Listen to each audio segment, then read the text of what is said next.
This meeting is being televised live on the Council's YouTube channel. The business we are considering tonight is the one in the published agenda. For those who are watching online, it is also accessible to them.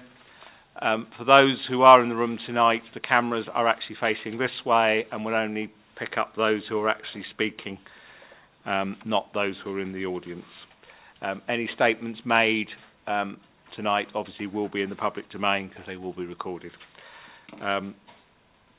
It is a public meeting tonight all the way through. There is no part 2 items. Could I ask everyone, and as a reminder to those around me, please make sure your microphones are on when you're speaking, because otherwise it won't get picked up in the televised broadcast. We're not expecting a fire alarm tonight, so if it goes off, we will be assuming it's for real. The fire exits are one behind me and one over there. Can I ask please that mobile phones are switched off or at least to silent? There are residents' feedback forms, the orange ones I can see, and my colleagues in Democratic Services will be delighted to get them back. Can I now do apologies for absence first, please? No apologies received, Chairman. Okay. Any declarations of interest? Councillor Higgins. The old orchard, I don't think it's non-positional. I just drink there and have occasionally have a meeting there again. So. Okay. Thank you. There are no matters notified in advance or urgent. All the items, that's items 1 to 10 tonight, are in the public part of the agenda and therefore will be taken in public. Okay, quick introduction to who's who. The voting councillors tonight, I only get a vote if we get a tie, so we very rarely get one of those. Starting on my far right, Councillor Jem Duduku, Councillor Henry Higgins, Councillor Ray Graham, Councillor Duncan Flynn, Councillor John Morgan. On my left, Councillor John Morse, Councillor John Oswald, Councillor Peter Curling. The officer team tonight, Syed Shah is doing highways, Mandy Malhotra is presenting for us, James Rogers, the head of planning, will offer us advice, John Pitt is my clerk, and Sarah White is our legal advisor. Introductions done. I'm going to move straight to item 510 Jackets Lane Northwood on page 1 of the published agenda. Thank you, Chairman. The application site is located on the northern side of Jackets Lane, which is classed as a traditional country lane. That's this area here. The application site itself is designated as having 2 TPO trees within its rear garden, and number 12 Jackets Lane is a Grade 2 listed building. The site itself is not within the green belt and is obviously only adjacent, and the property itself comprises a large detached dwelling with significant garden space in a significant plot. The application proposes the demolition of the existing detached building on the site and the erection of 3 2-storey 5-bedroom detached dwellings and 1 2-storey 4-bed detached dwellings. Each property would have 2 vehicle parking spaces, a private amenity space or its own individual garden, and landscaping is proposed. Part of the proposals also seek to upgrade works, the highway works on Jackets Lane. Before we go into looking at the application itself, there is an addendum to this application. The majority of it is housekeeping, but I would like to just point out 4 changes. Condition 11 has been amended, initially just to take out things that aren't necessary for resubmission because they form part of the plans. I would like to verbally update that condition 2, the details under condition 11 2C, refuse storage should have been deleted, and the details of the hard landscaping, we are seeking to amend its wording to state including the landscape buffer zone for plot 4's side boundary which joins 4 Glinswood Place. We'll run through that detail when we get to the plans. There's also an amendment to the recommendation. The highway works weren't very clear in the officer report, so the highway works that are being proposed will be detailed in the presentation, but what we've sought to do in amending the recommendation is to actually clarify what we are going to seek to achieve from the Section 278 and Section 38 works, which is resurfacing associated and any associated works to its substructure of Jackets Lane, the potential installation of a lighting column on Jackets Lane, the creation of footways on Hurst Place, and trimming back of the hedging on Jackets Lane to make it a more usable path for the future residents. There is also an update on the external consultations. Now, the Conservation and Design team, in their comments which are contained within the report, noted that they had some concerns about the relationship of 4 Glinswood Place and one of the units proposed here, which is known as Plot 4. They have, however, provided further comments on the revised plans and have stated the house, Plot 4, has been moved further back and the internal layout changed so that there is only one obscure glazed window on the first floor of the side elevation. There's also plenty of room in the front garden of the property for planting along the joint boundary, which would screen the house in views from number 4. It will be helpful to condition the planting plan if there is not one already. In my view, there are no outstanding issues. Now, the matter with regard to the landscaping has been dealt with through the changes that we proposed earlier under Condition 11. There's also a change to the approved plans just for consistency and accuracy, and that's set out as per the addendum. If we go to the proposed scheme, the location of the previous dwelling on the site, or the current dwelling on the site, is approximately here, and this application proposes 4 new dwellings, 2 of which would be fronting onto Jackets Lane here, and the other 2 would be fronting onto Hurst Place, which is an existing residential road. The planning application was submitted in 2015 and refused for a number of grounds. Now, this application is really seeking to address those reasons for refusal, and that's part of the reason why Conservation provided updated comments, as they have been involved throughout the last application. If we move on to the development itself, plots 3 and 4 are located off Hurst Place.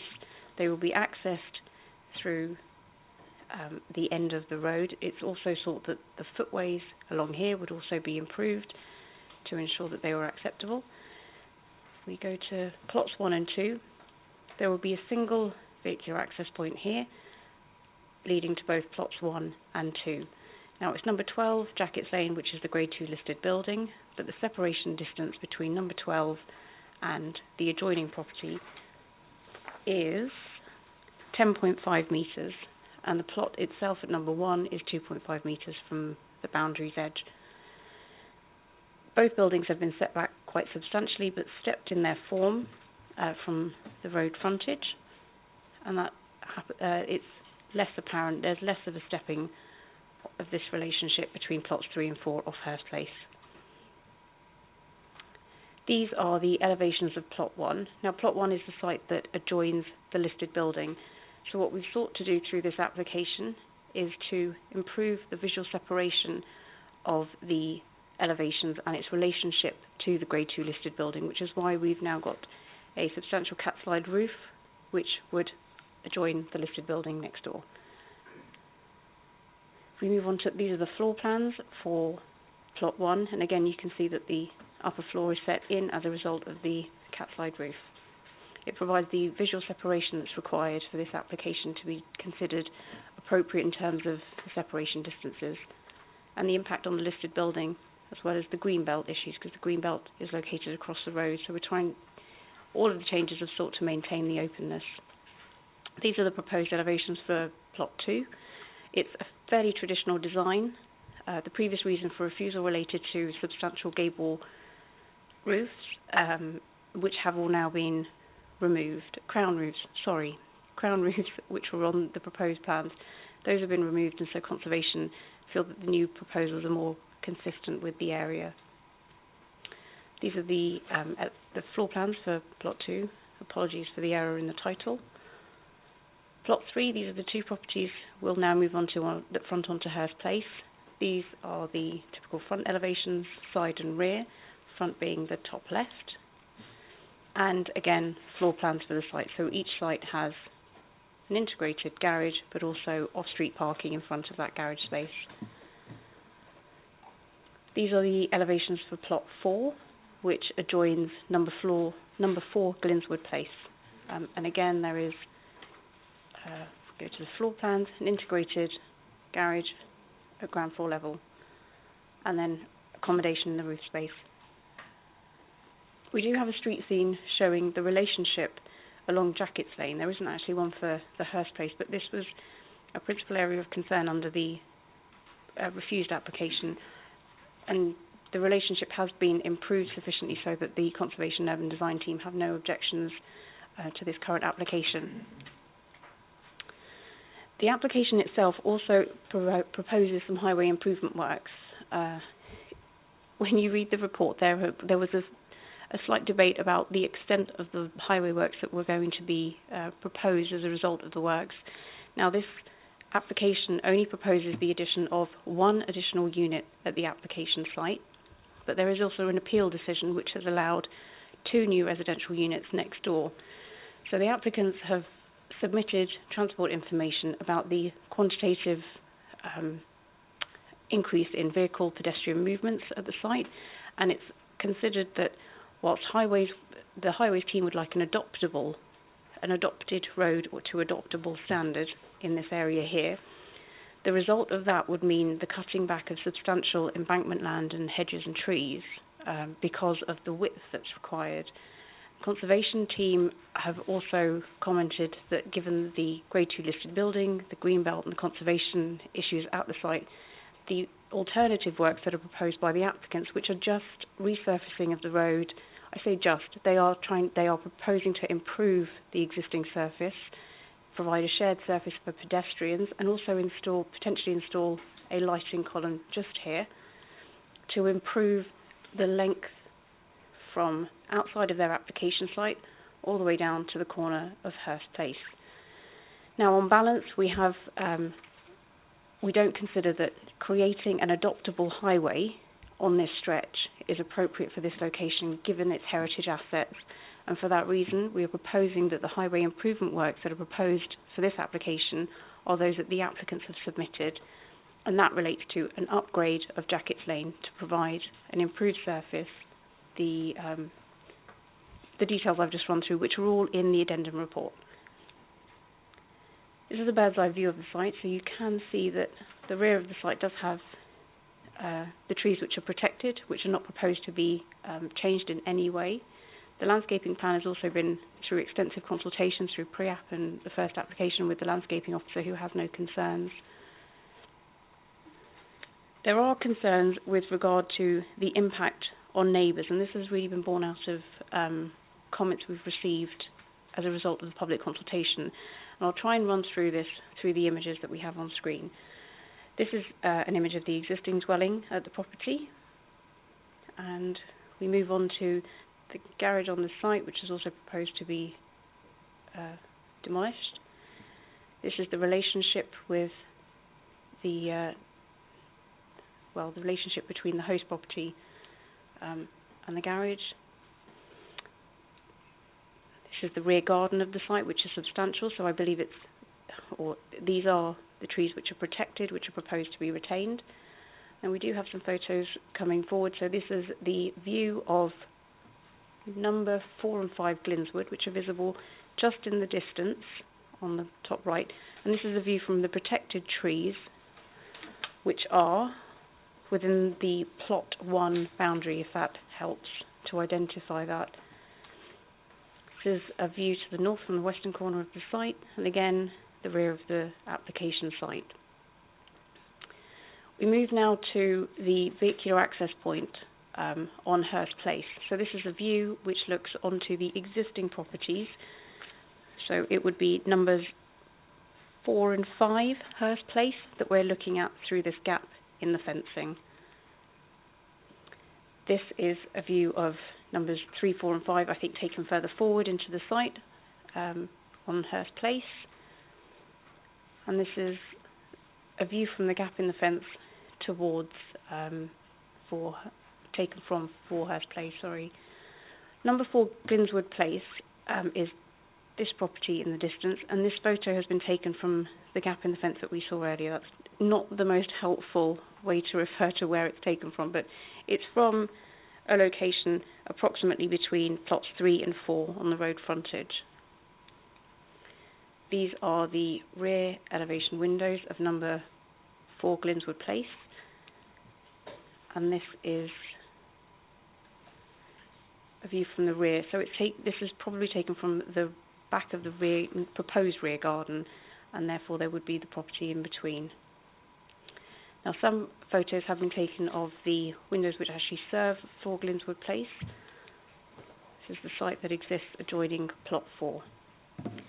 Now, we have received an additional plan because there has been some concern about the separation distances between the property. Now, we have measured, the separation distance from the upper floor window of plot 4 to the ground floor extension is 21 metres. I believe the applicants or the objectors have some concerns that it's actually 20.4 metres.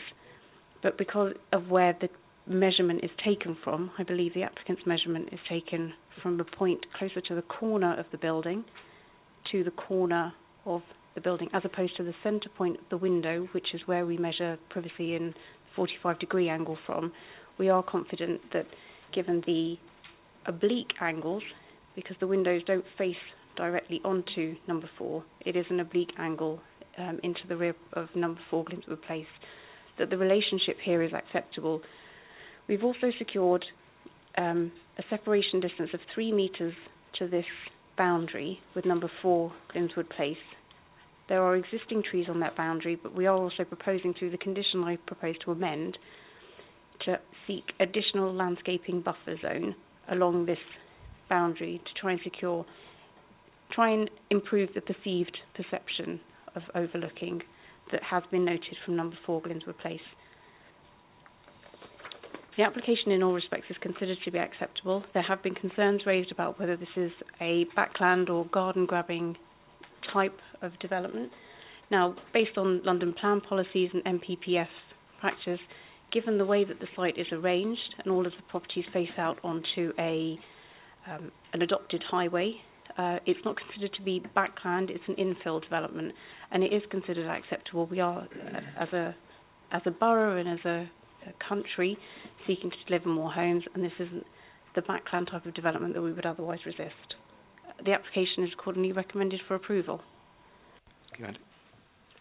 Okay. We have a petitioner on this one. Mr. Ratcliffe, are you planning to speak? If you take a seat, if you press the button on the middle of the microphone when you're ready, you have 5 minutes. You get 4 minutes with the green light, 1 minute with an amber, and when you get to red, that is 5, and I will stop it there.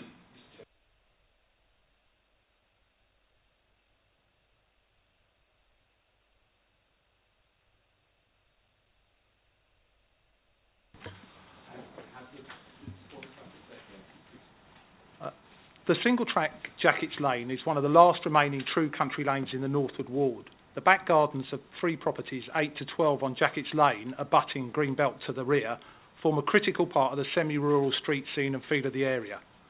The proposed scheme clearly breaches the Council's Garden and Backland Development Policy, DMH6. I've attached it on Appendix 3. The policy states the need to maintain the local character, and in exceptional cases, a limited scale of development may be acceptable. There is no exceptional case made in either the application or the officer's report. Given there are 8 existing properties surrounding the scheme, and in conjunction with the applicant's 2 adjacent proposed 5-bedroom properties, this scheme will increase the density of properties to 13, a growth of 63%. This is not of a limited scale, and fundamentally changes the rural outlook and character. The officer references the NPPF in support of the scheme. The NPPF encourages the reuse of brownfield land. The government definition of brownfield, Annex 2 of the National Policy Framework, specifically states this excludes land such as private residential gardens. This is not a brownfield site development. The NPPF also states planning authorities should resist inappropriate development of residential gardens. The packing of 4 more, 6 with the adjacent plot, very large new detached houses into this tranquil semi-rural area will fundamentally and radically change the feel and street scene of the neighbourhood and neighbouring properties, hence is inappropriate. The scheme also breaches sub-criteria 2 of the backland policy. Neighbouring residential amenity and privacy of existing homes and gardens must be maintained. The proposed plot 4 results in zero, I would like to emphasise zero privacy to the rear of the house amenity and garden at 4 Glinswood Place, and at a proximity within the minimum tolerances of 21 metres and 45-degree angle guideline. This failure is acknowledged in the officer's report. This makes no account of the 3 metres of private amenity patio to the rear of the property, which falls within only 18.5 metres. Again, 21 metres is a minimum.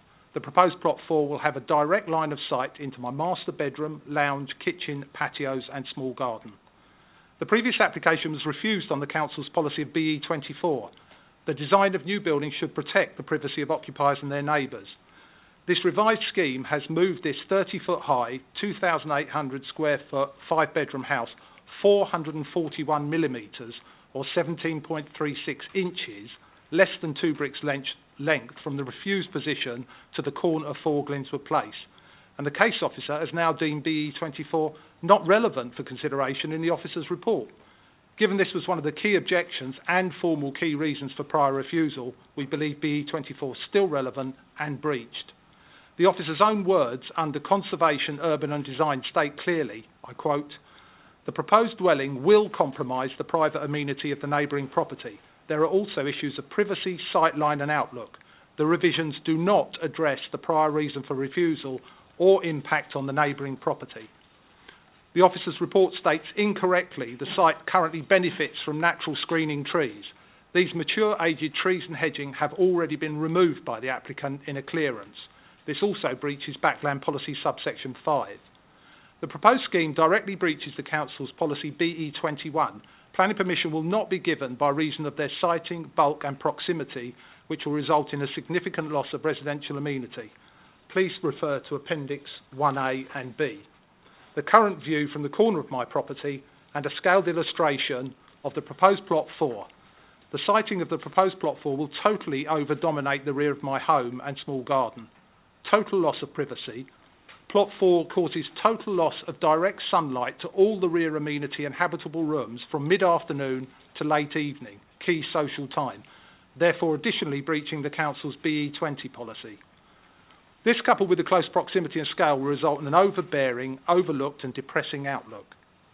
The 17.3 inches re-siting and minor design changes from the refused application play no part in resolving this breach of BE21 as confirmed in the officer's report.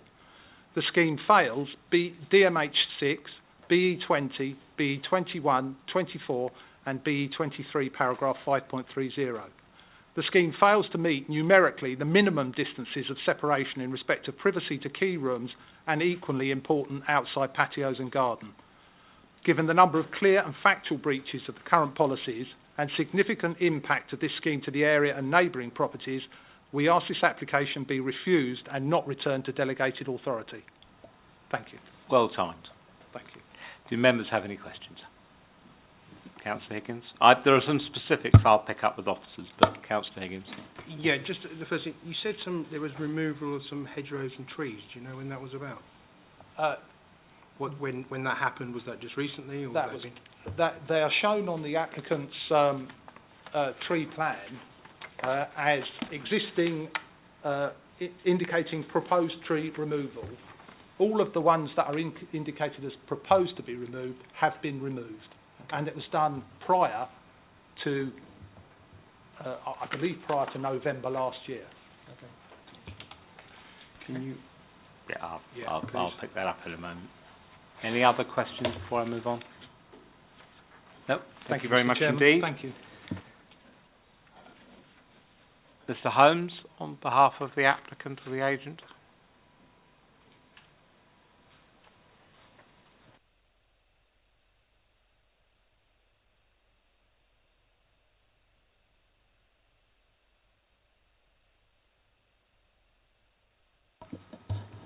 Thank you, Chairman. I'd first like to thank the Council officers for engaging with us over a period of months, which has resulted in a number of amendments and has allowed us to come up with a scheme that you see before you today. These amendments have been both informed by Council officers, heritage consultants, highways consultants, and has led to the introduction of a cat-slide roof at Plot 1 to lessen any potential impact against the listed building at number 12 Jackets Lane. Plot 4 has been repositioned further away from number 4 Glynswood Place, and this has allowed for a landscape buffer in between the two properties. There has been some tree removal along that boundary, but this will be replaced with landscaping that will be secured by condition 11 of the proposed officer's report.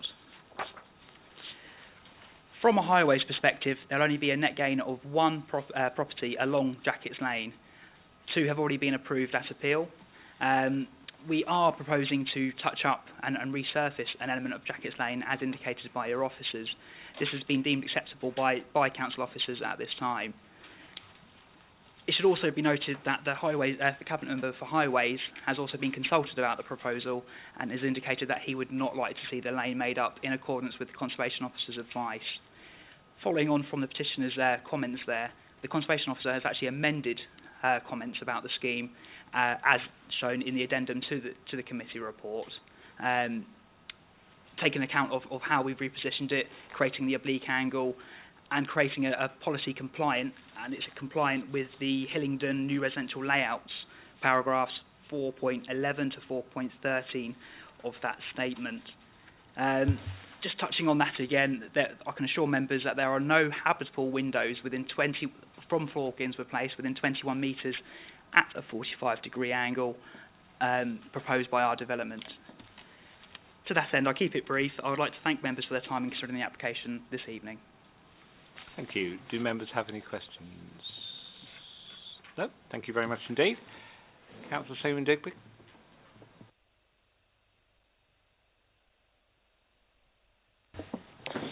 Thank you, Mr. Chairman, and members of the committee. It's interesting to hear how well officers have engaged with the developer, it's a shame that such a courtesy hasn't been given to my tax-paying resident, who has been at a loss to get officers to attend him on site. His application's been lost. Eventually, an officer did turn up after having a written formal request to do so, and turned up without any of the paperwork from previous applications, and without a pen even. Emails have been sent to the wrong address. It's been an absolute catalogue of errors to try and get anyone on site to help my resident understand why on earth something of this magnitude, with a 17-inch movement, could be allowed and passed for approval. I think everything's been said in terms of very well done to the resident, in terms of the bulk, the density, the inappropriateness of it, and I know there are policies about backland development, but frankly this is backland development. We're destroying another garden for more houses, and bad precedent that last time got through doesn't mean we should do the same again here.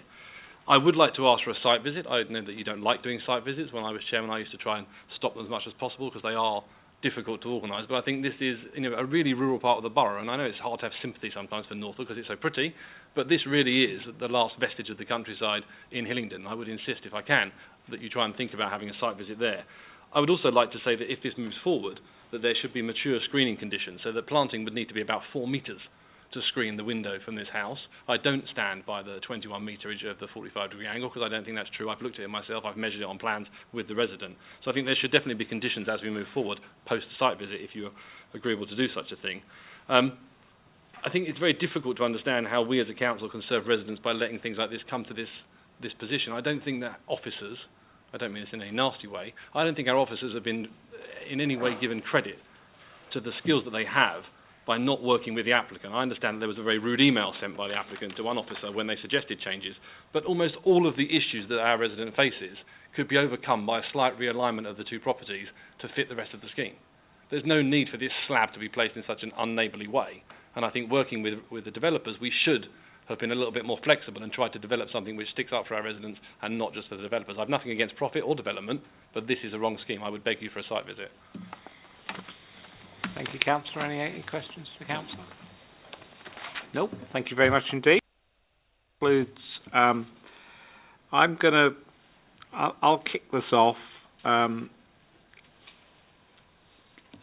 I just draw members' attention to, just for clarity, the conservation comments as referenced by residents were amended in the addendum, so it's those comments you need to pay attention to because they are the latest comments from conservation, so we won't go into that as a bit of the debate.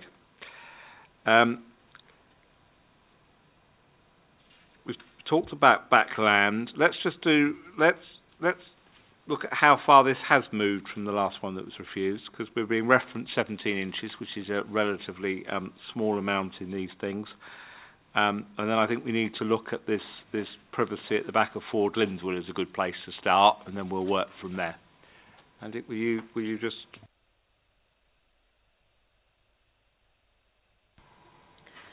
So, for plot 4, if we go to the relevant plan,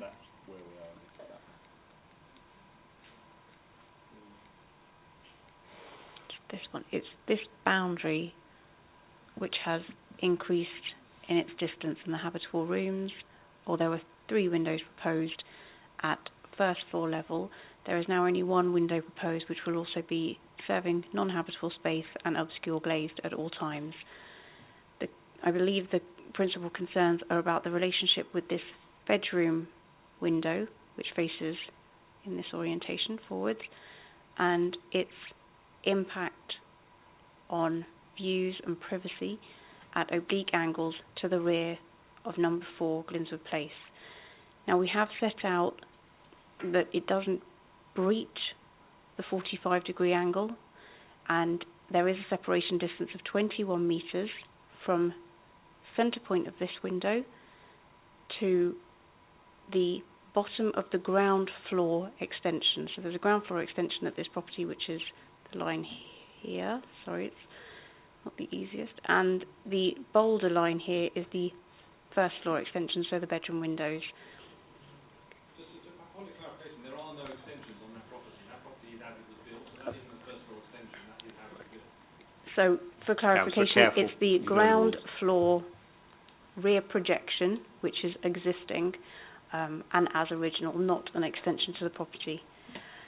So it's the mature trees that were referenced by the local ward councillor could be achieved in this area here because the separation distances have been increased. So it is something that we had already identified as part of the addendum, that we would seek to provide an appropriate landscaping scheme, and if it needs to be a mature buffered landscaping scheme, that can be added to condition 11.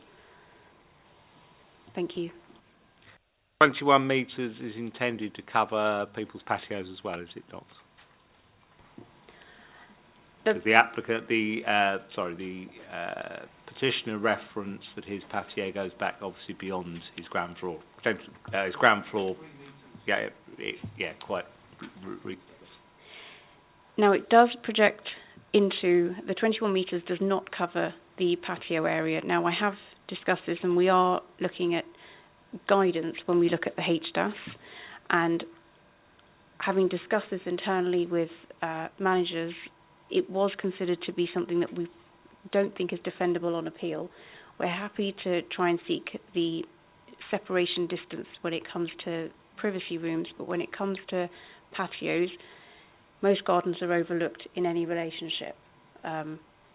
Be it number 4 and 5 Hurst Place, the rear elevations would look out onto each other's patios, and therefore maintaining the 21 metres for a patio area just here, it is in guidance and therefore not considered to be something that's defendable on appeal. Okay, members will debate that in a moment, but I take your commentary. Okay. Sunlight was also raised. I've got that in my notes. I haven't heard that covered tonight. So can I have a commentary on that as well, please?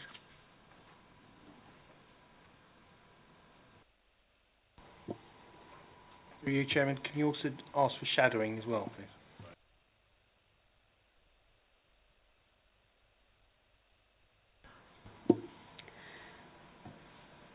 You're correct in that it isn't referenced in the committee report, but given the separation distances between the properties, there may be an element of overshadowing, but I don't think there would, given the distance, that there wouldn't be a loss of light to the premises. So, perhaps I step in at this point. So, firstly, with regard to the issue of overshadowing, plot 4, if it overshadows a neighbouring property, it would be plot 3 to the south. Okay. I've looked at your drawing, and the north, this obviously rises in the east and sets in the west, and the west, when it's setting, would cause shadowing. I appreciate that when the shadowing is when the sun's rising, but those properties are already in place. So what I'm asking is the shadowing on the other way when the sun is setting.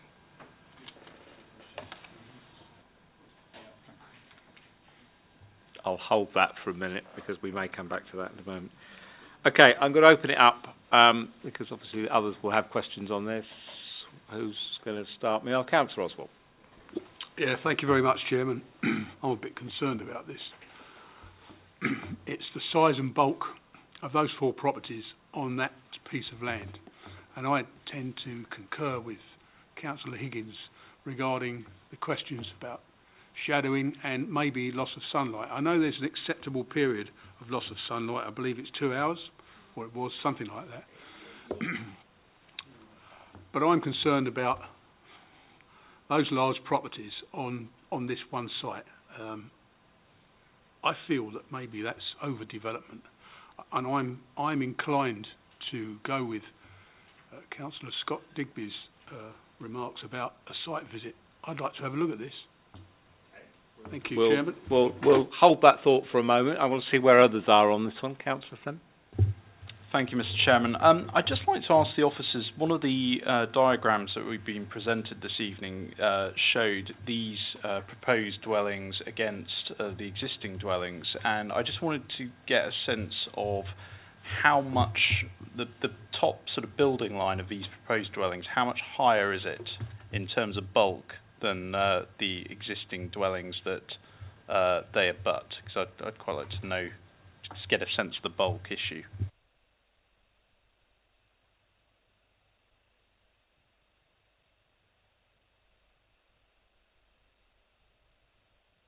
That's the Jackets Lane photo, yeah? Is that the one you wanted? Yeah, that one. Yeah. Okay, all right, just want to make sure we've got the right photo.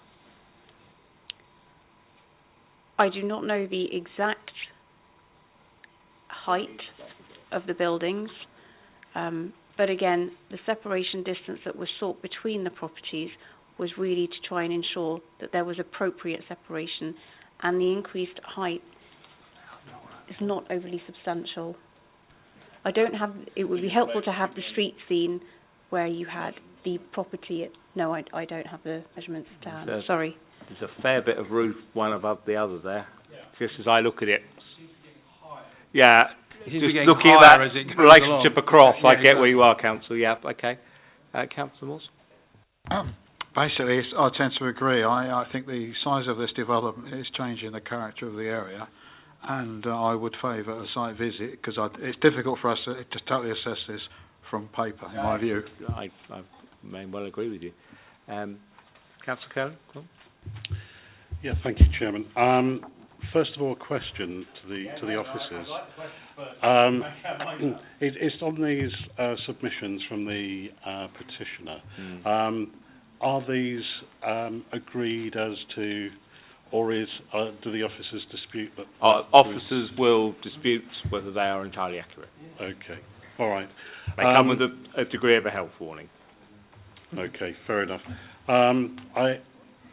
I would agree. I mean, that part of Northwood is very, very rural, and I would not like to see the rural part of our borough being churned up and concreted over. Not that many of them. Absolutely. Okay. And I do agree with Scott Stephen Digby and my fellow colleagues. A site visit would be helpful. Okay. Helpful. Let me get the rest of the issues out on this one because it's useful when we do these things to understand where people are concerned. So we've got a bulk issue over definitely there. We have a height issue. We have an overshadowing issue. I'll go down the table. It's just easier for me. Councillor Moore. Thank you very much, Mr. Chairman. If Hurst Place didn't exist, this would be typical land grab, and we would be turning around and saying, no way.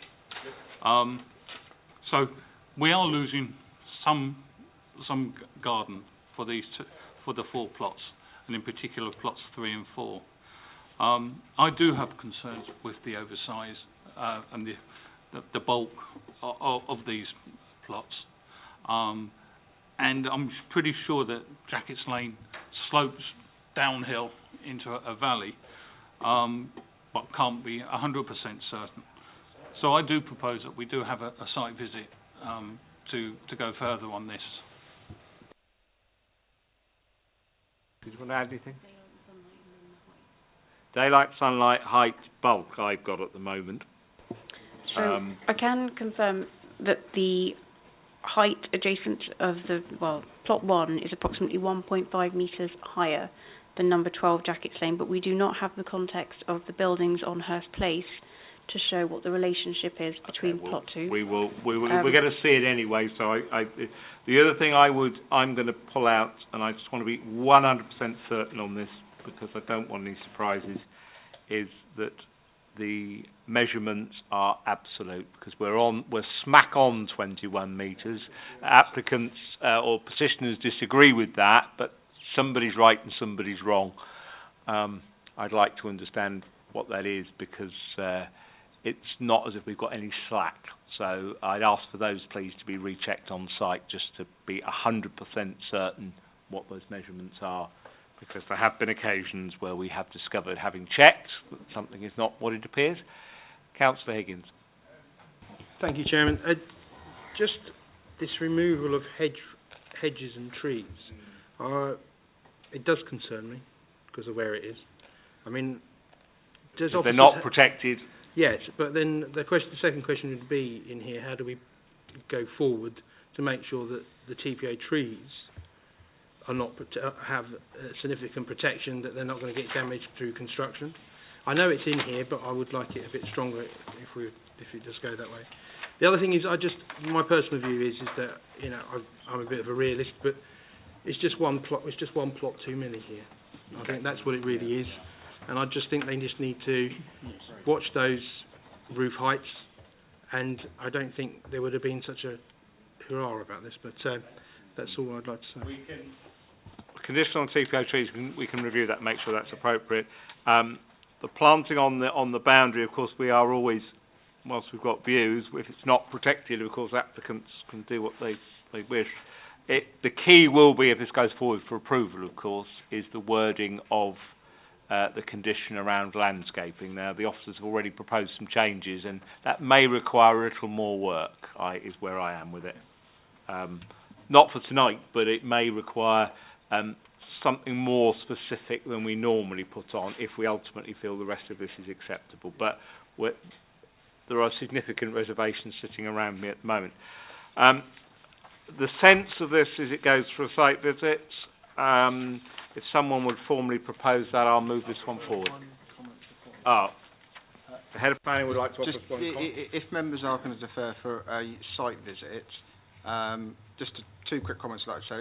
I do think this is actually an approvable scheme, but that obviously members can have a look on site. But the applicant probably could have helped themselves had they been upfront with a landscaping scheme on that boundary, and therefore were the scheme to be deferred, officers could request an actual plan showing the landscaping to plot floor.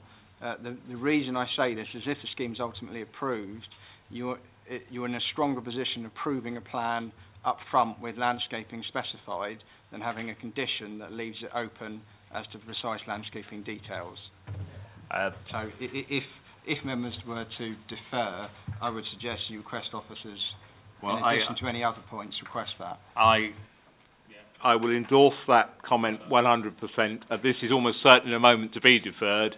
I would request that we seek from the applicant the details of the landscaping scheme, because on this particular one it is going to be critical, and we may as well have it up front. Can we also request shadow plans, please? The shadowing and stuff is already in here, so yeah, that's already, I picked that out. I'll be expecting that to be in the updated report when it comes back to me.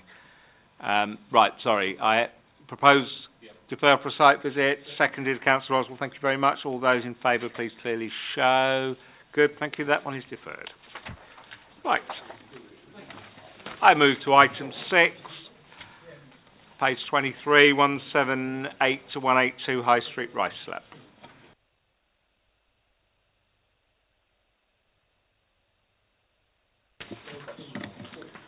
Thank you, Chairman.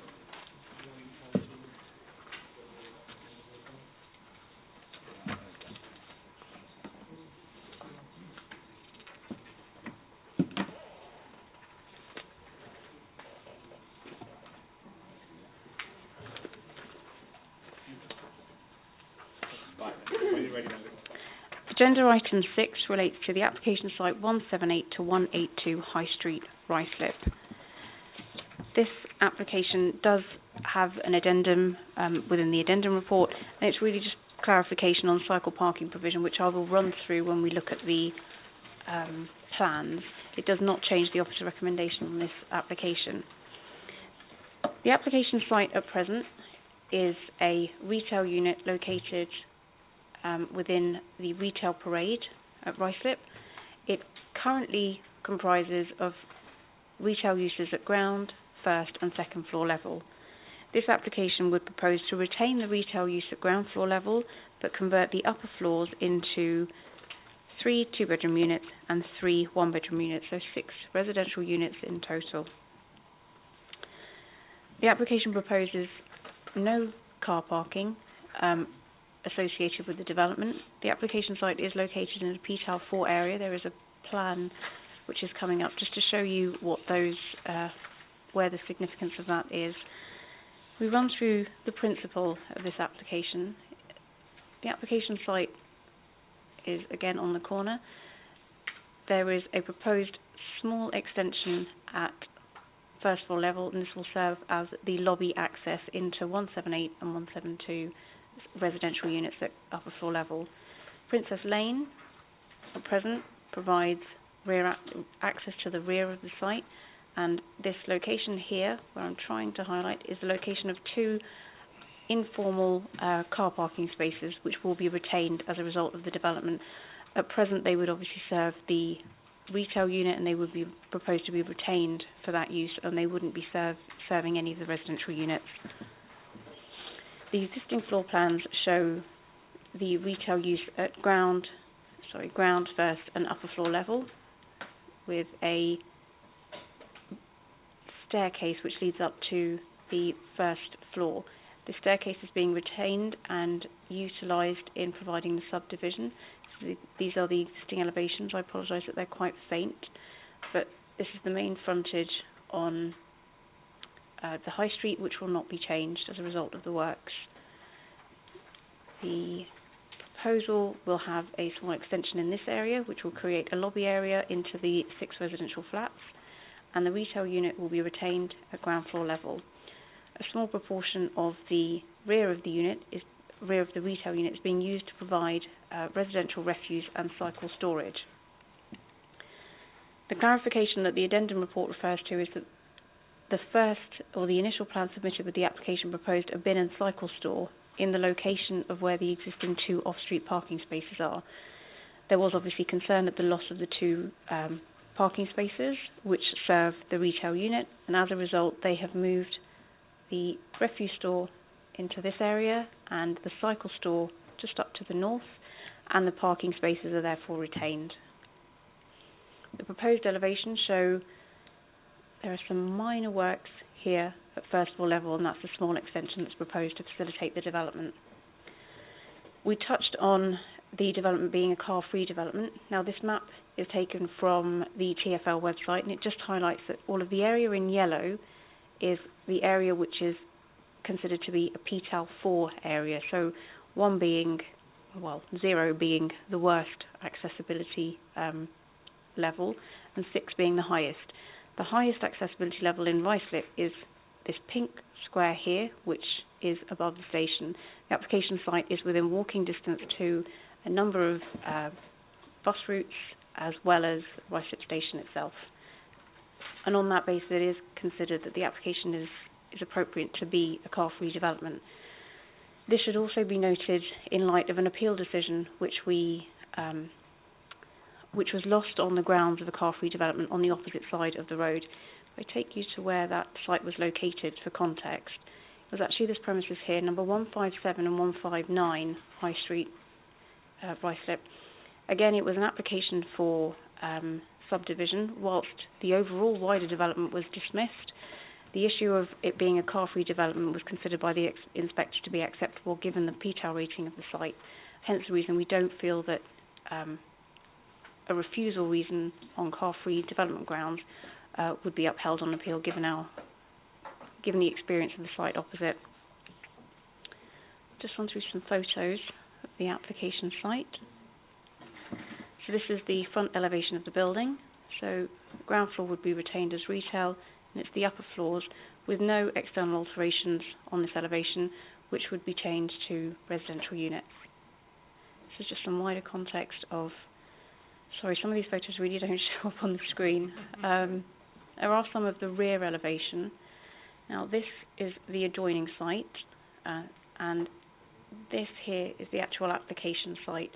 So it's only this section which has a first floor, and the remainder of the upper floors are fronting onto the high street. These are the 2 parking spaces that will be retained to serve the retail element of the scheme. This would be the location of the bin store, and this would be the location of the bike store.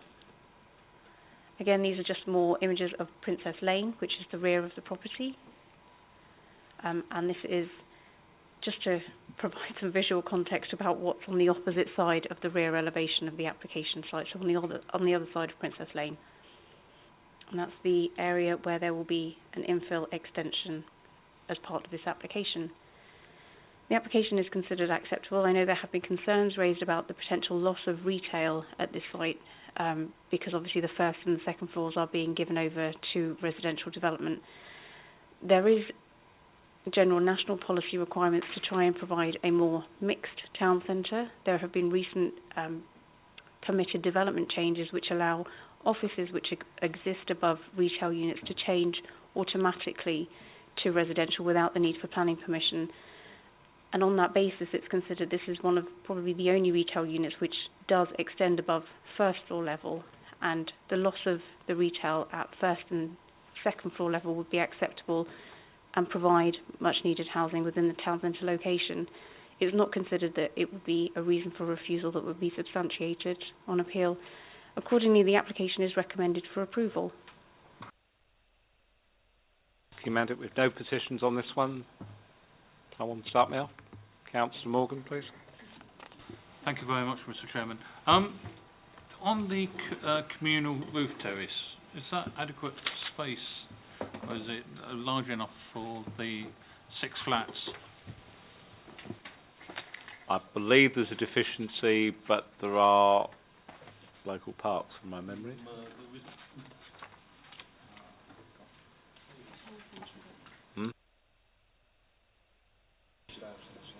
So the residential layouts guidance is actually flexible with regard to private amenity space for flats above retail units.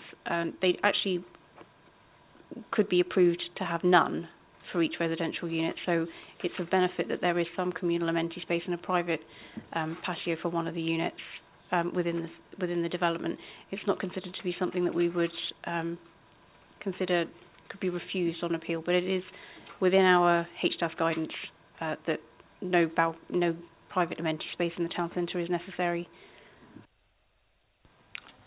Councillor Higgins, yeah, I'll go down the table, might as well. Yeah, for a change.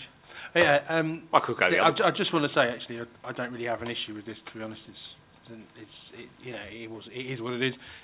There is a park, but it's about a 10-minute walk further down the high street near NatWest Bank. So there is and it's a lovely park, actually. Yeah, there is. So, there's enough of access to get around, and there's a rugby club further up, so if they want to walk around that, they can do that as well. In fact, both are referenced on page 38 of the report. Sorry, I was going down the table, so I'll carry on that route. It just seems to me that what we're doing with this particular property is normalising what's everywhere else. I have no problems with this whatsoever. Okay, thank you. Councillor Flynn. Thank you, Mr. Chairman. I don't normally like office to resi conversions, but I'm pleased. This is retail to resi. Yeah, well, commercial, maybe I should say, to resi. But I'm quite pleased that some retail is being kept here on the ground floor. My only slight concern is, I know people say it's a town centre location, I know it's near to the station, and that's all correct, but it's also quite near to a lot of housing as well, residential area, because it's right at the end, I think I'm right in saying, of the road there. So my only slight nagging doubt is around this parking issue, but I have to say the overriding principle of adding more housing and retaining the retail on the ground floor probably trumps that for me. yeah, bear in mind, of course, we've just lost one across the road. We lost a much larger one 2 town centres down. So, reservation noted, but I think planning policy isn't going in that direction. Councillor Morgan. Councillor Morgan before me, sir. Oh, I'll go either way. Thank you. I was looking to my left, but I didn't spot you hadn't. No, I'm in a strange place. Mr. Chairman, my only reservation about this is we have a large number of units around here now which don't have parking. But I do accept the fact that it's in a town centre, and I think on balance, I'll go with it. But I do have one question about the planning policies. We calculate number of usage of A1 on just the first floor, the ground level, don't we? We don't actually count this, so we wouldn't actually have any policy reasons for refusing it. It's changed because there's no change in A1. Am I correct? Yeah. You are spot on. we kind of determined this application on the basis that there are absolutely no reasons we can refuse it, basically, hence we're recommending approval, which sounds a slightly negative way of dealing with things, but is the reality of this particular application. Yeah. Councillor Morgan, and then I'll bring this to a close, I think. I'm not actually against this. I'm going back onto the roof terrace again, just to make sure that it is safe. I noticed that we do have a 1.5 metre obscure glazed balustrade at one end, but at the other end where you've got the private terrace, what's the height of that wall? And also, it says a neighbouring building. Does it actually abut up to that wall, or is there a gap? And what's the height of the wall that leads to that's by the stairs? Officers can do it. I would suggest we'll just condition that in a moment. Yeah, I don't think there's much point in officers guessing. It's approvable, so we might as well just condition. I'm partially answering your question, but we do seem to be perhaps we normally have some details about the details of the means of enclosure on the site, and I think the answer is really that we need to condition 4 is where we've kind of rather than lots of different conditions. I think we need to beef up condition 4. We'll delegate the head of planning to sort condition 4 out. We don't need to come back. We'll just get the head of planning to do it for us. Councillor Higgins. Just a quick one, really. Just to make sure that these flats are not allowed to apply for residential parking or parking management schemes. There are no parking management schemes in the surrounding area. I mean, is there a condition usually on these flats that we sort of say that you're not, that they were advised from the beginning that there is no parking? No. I believe we have a problem with that. The head of planning is giving me weird nods. We sometimes have sites that fall within a parking management area, and therefore we do exactly what you're proposing. But this if there isn't different. It has parking controls, but not a parking management area. I'll go with officer's recommendation. So I'll propose it. I'll second it. Right, so it's proposed and seconded. We're just going to get the delegate to head of planning to amend condition 4 to tighten it up regarding the balconies. All those in favour, please clearly show. That one's approved. Thank you very much. I now move to item 7, land between 64A and 74 and 76 Peerless Drive, Harefield, on page 45.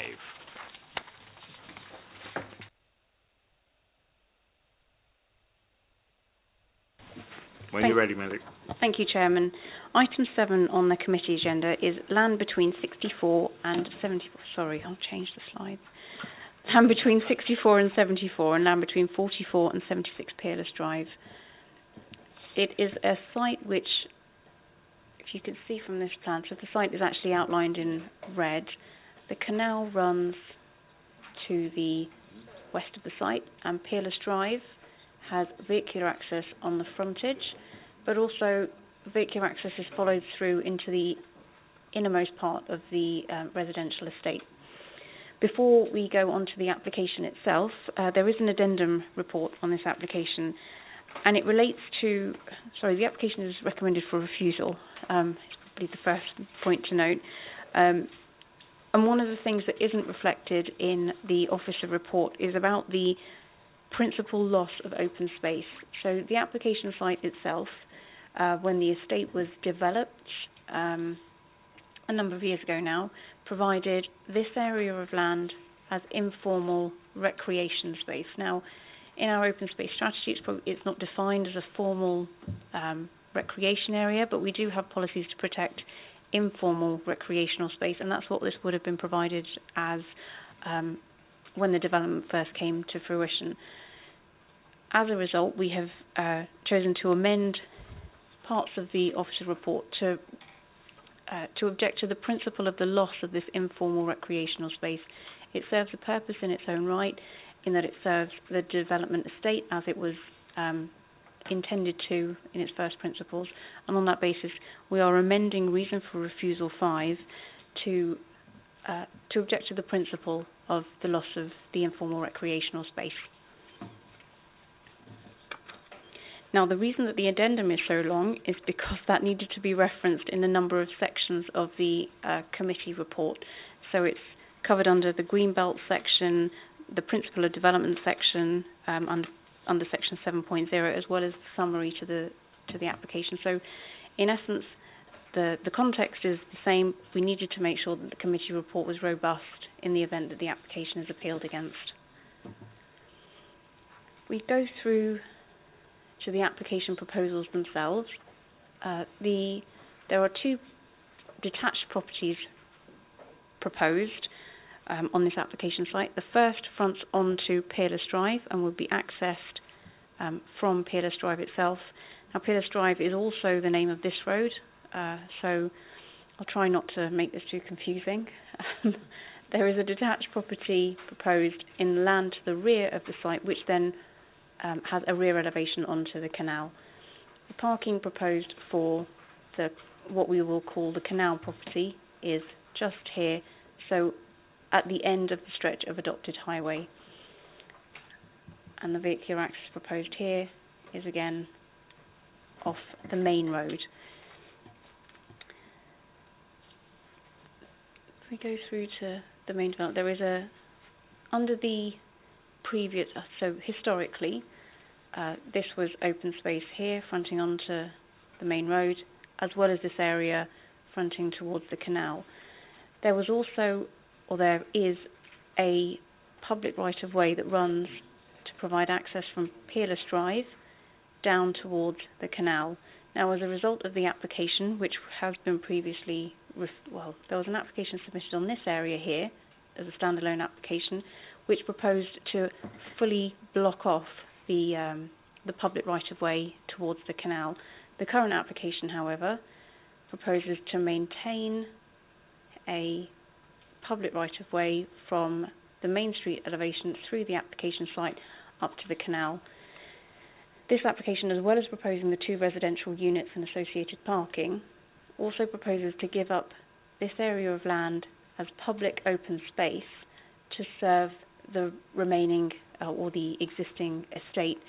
Now, it is substantially smaller than the open space that exists on site at the moment, and it's for that reason that it's not considered that it's an in principle. It is considered to be an in principle objection to the quantitative loss of open space as well. If we go through the plans, these are the applicants have referred to Birch House as the property which is fronting the main road, and then they refer to this property as Canal House, as the plans will show. So this is the property known as Birch House fronting onto the main front road.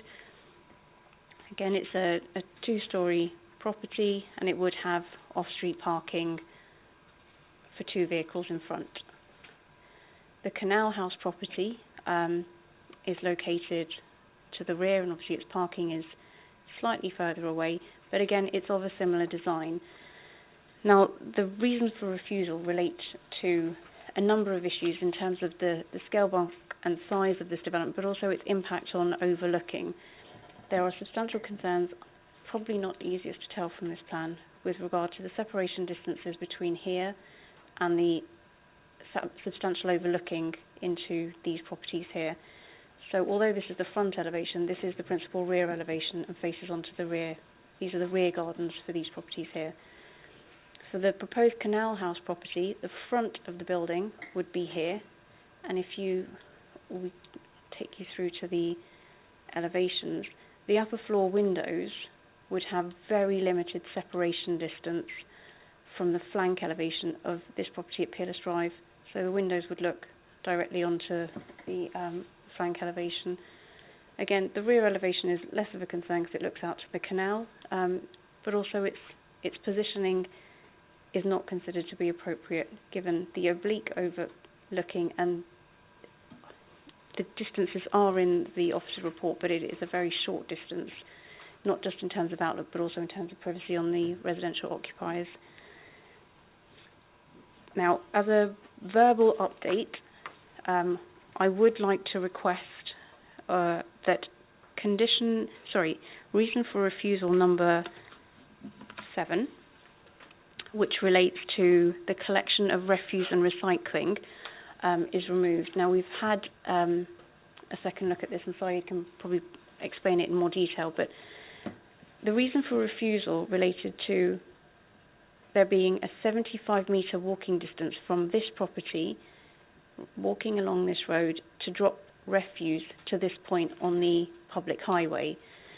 Now, in light of the provision of these 2 car parking spaces as an extension of the adopted highway, the walking distance for residents to move in this direction to drop their refuse on collection days is approximately 35 metres. Whilst the guidance says it should be 30 metres, I don't think, or we don't feel it's a reason for refusal that we could substantiate on appeal, given that it's such a marginal distance, and it's the applicants, the owner of this property, the onus is on them to make sure that they drop their refuse on on collection days.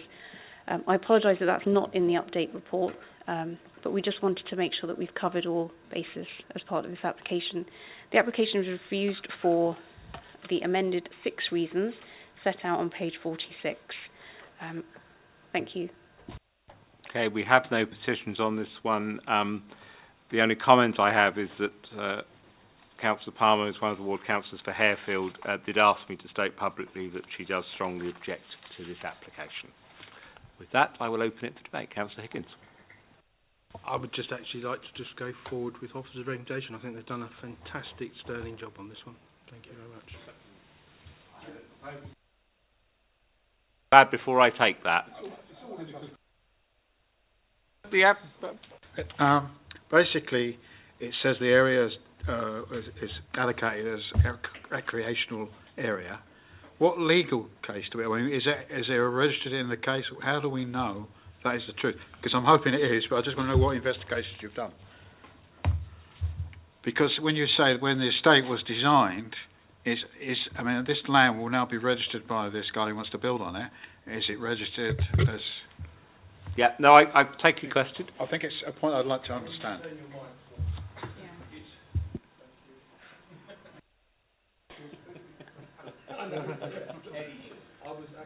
There is so irrespective of what the deeds on the property may say that the land is or should be used for, there is a policy position that this is informal recreation space. The policy is referenced here. Sorry, it is a local policy as well as a national policy that we can refuse applications which result in the loss of informal recreational space, irrespective of what the legal requirements are, because that's a civil matter. The planning policies sit outside of that. No, the council is absolutely right. We have a proposer and a seconder. Sorry? Councillor Morgan. Thank you very much, Mr. Chairman. The 2 parking spaces for the canal property, at the moment, the way it's laid out, anybody could use them. Is there a way that it should be conditioned that it's marked purely for the canal property? If we were approving the scheme, yes, we could do planning conditions, but because we can't, because we're approving it. We're throwing it out. So, proposal and second says we refuse this as per officer recommendations. I don't see anyone with any differing view to that. All those in favour of refusal, please clearly show. Thank you. That one is refused. Right, I now move on to 2 applications in respect of the Old Orchard site. They are different applications, different parts of the site, but the officer's going to present as one because obviously a lot of the commentary will flow through, and it will just be more efficient. But obviously we'll take them separately because they raise separate issues. So the item 8 and item 9 are being taken together. Item 8 proposes the erection of a single-storey detached outbuilding at the Old Orchard. If I just take you through to a plan. the outbuilding that's proposed, the outbuilding that's proposed is in this location, and it would be used to serve food and beverages, a bit like, I don't want to refer to it as a barbecue hut, but it would serve So as it's that outdoor, type- yeah, food and outdoor environment. Yeah. I think we There's an existing outdoor shelter within the rear garden, and there are some photos later which will show that there is seating in this area. Car park to serve the development is located to the south, and the application, or the premises, public house, is just on the left. Now, the application is being referred to Planning Committee for determination, as it's a minor development within the Greenbelt, and all Greenbelt applications come before you. It is considered that the scale of this development, which is approximately 1 story high and with a roof which reflects the existing built smoking shelter that's located on the site, it is considered to be acceptable in design grounds and doesn't have an impact on the openness of the green belt. So this shows some of the internal layout, so it really is just servicing cooking and kitchen equipment within the built form. There is also some landscaping proposed and some hard paving just to provide some level access. Now, the second item on the agenda, item 9, seeks to propose a small extension to provide a new disabled toilet at ground floor level. Now, it is very difficult from the elevation plans to see these changes, so we'll start with its location, which is to the rear of the building. That's the existing plan, so it's going just here, tucked up in the corner. Now, the change between the existing and proposed from the front elevation is just about visible here. So its impact is limited. And again, the change shown here that's the proposed extension, and that's where it is on the existing building. Again, the impact of that development is not considered to have an impact on the openness of the greenbelt or on the visual appearance of this building. The applications are recommended for approval. Now, we have had concerns about the quantum of development. Whilst there have been lots of extensions on this property, and it is a greenbelt site, all of the extensions previously approved, and the current applications before us, so that's the extension of the toilet as well as the external eating area, neither of them amount to more than 50% of additional floor space, and I think that's important to note because there is no in principle policy objection to the extensions. There are some photos of the site, but I think you're all very familiar. This is the public house, and this is the car park. There is it's really helpful that there is an existing marquee which houses the current offer of food and beverage, and that's the exact location where the proposal will be located, so it's quite easy for you to see what the visual impact will be, and the design will reflect the existing smoking shelter, which is just here. The application is recommended for approval. Okay. I think we know this one. Most people seem to have a recollection. They know where this is. There's only one, before I open this one, can I draw members' attention to the proposed condition 4, which seems, given the rural location of this and the purpose for which the applicant's making the application, to be unduly restrictive. The condition that the EPU have come up with suggests it can only be used between 10 and 2200 Monday to Friday, and on Saturday, not on Sundays and bank holidays, which seems incredibly illogical, as that would be the time when it's most wanted. Given that they already do, we all know they already do outdoor food, they already have a marquee that works Saturdays and bank holidays, I would like to suggest to committee that we chop that condition down to should only be used between the hours of 10 and 2300. Stat, and leave it. In other words, Sundays, bank holidays, all the other days are in, unless people have got any. It seems sensible in terms. Otherwise, it's going to be back before us with them looking to change it. So, Councillor Morgan, did you have a? No, Mr. Chairman, I was going to say go with the officer's recommendation. Well, Councillor Oswald got there. Anybody got any other questions before I take that? No. We have a proposer and a seconder. All those in favour for the amended report, please show. Thank you. That was duly approved. Can I take, for the disabled toilet in item 9, which was very minor, can we take the same again? All those in favour, please clearly show. Thank you, that one's approved. Can I ask you please to note item 10, which is the quarterly monitoring report? Noted. And then at 8:17, I'll declare the meeting